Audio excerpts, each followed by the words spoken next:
ನಮಸ್ಕಾರ ಫ್ರೆಂಡ್ಸ್, ನನ್ನ ಹೆಸರು ರಾಜು ಅಂತ. ಮೋಸ್ಟ್ಲಿ ಇದೇ ನನ್ನ ಫಸ್ಟ್ ಬ್ಲಾಗ್ ಅಂತ ಏನಕ್ಕೆ ಕೇಳ್ತಾ ಏನಂದರೆ, ಯಾವತ್ತೂ ಮಾಡಿಲ್ಲ ಗುರು. ಸುಮ್ಮನೆ ಬೇಜಾರಾಗ್ತಿತ್ತು, ಅದಕ್ಕೆ ಟೈಮ್ ಪಾಸ್ಗಂತ ಮಾಡಿದಷ್ಟೇ ಇದು.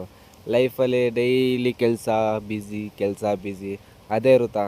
ಟೈಮ್ ಪಾಸ್ ಮಾಡೋಣ ಅಂತ ಈ ವಿಡಿಯೋ ಮಾಡಿದ್ದಷ್ಟೇ. ನೀವೇನು ಬೇಜಾರು ಮಾಡ್ಕೊಳಕ್ಕೆ ಹೋಗ್ಬೇಡಿ. ಏನಪ್ಪ ವಿಷಯ ಅಂದರೆ, ಹಿಂಗೆ ರೂಮಲ್ಲಿ ಕೂತ್ಕೊಂಡು ಏನು ಮಾಡೋದು, ಆಚೆ ಹೋಗೋಣ ಅಂತ ಹೋಗ್ತಿದ್ದೆ ಗುರು. ನಮ್ಮ ನಿಮ್ಗೆ ಹೇಳ್ಬೇಕು ಗುರು, ಈ ಬೆಂಗಳೂರು ಟ್ರಾಫಿಕ್ ಇರುತ್ತೆ ಗುರು, ಎಲ್ಲಿ ಇದ್ದಿರೋ ಮಜಾ ಇರುತ್ತೆ ಗುರು.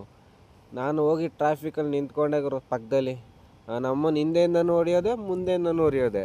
ಇವು ಬೇಜಾರು ಮಾಡ್ಕೋಬೇಡ ಗುರು, ಹೇಳಿದ ಆರನ್ನು ಮತ್ತೆ ಬೇರೆ ಏನೋ ಅನ್ಕೋಬಿಟ್ಟಿರಾ. ಏನು ಹೇಳ್ಬೇಕಂದ್ರೆ ಗುರು, ಈ ಟ್ರಾಫಿಕ್ನ ನೋಡ್ತಿದ್ದೆ ತುಂಬ ಖುಷಿ ಆಗ್ತಿದೆ ಗುರು. ಅಯ್ಯೋ, ಈ ವಿಡಿಯೋ ಮಾಡಿದ ಕಾರಣನೇ ಇದು, ಈ ಟ್ರಾಫಿಕ್ಕಿಂದ. ಏನು ಪರವಾಗಿಲ್ಲ ಬಿಡು ಗುರು, ಇವತ್ತು ಸಾಕು ಈ ವಿಡಿಯೋ. ನೆಕ್ಸ್ಟ್ ವಿಡಿಯೋಲ್ಲಿ ಸಿಗೋಣ ಗುರು. ಈ ವಿಡಿಯೋಗೆ ಒಂದೇ ಒಂದು ಲೈಕ್ ಆದ್ರೂ ಹೊಡೀರಿ ಗುರು. ನನಗೆ ಫಸ್ಟ್ ವಿಡಿಯೋ ಇದು, ಸಪೋರ್ಟ್ ಮಾಡಿ ಗುರು.